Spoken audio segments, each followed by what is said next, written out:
Idol, ask ko lang kung anong mas prefer mo.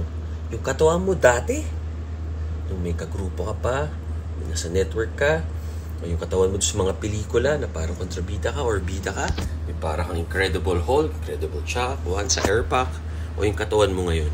Ang masasabi ko sa'yo, fitness journey siya. Siyempre, iba yung katawan ko nung nagsimula ako noong 12, 16, 20, 24, 30, ngayon 45. Kung anong effort, disiplina at tiyaga, walang nagbago, ganun pa rin.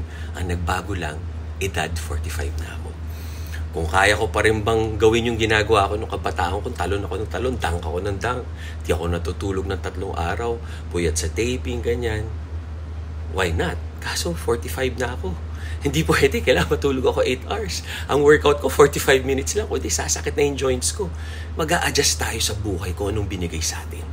At maging contented tayo. Tama kayo, mali ako, I'm not your doctor, do what works for you.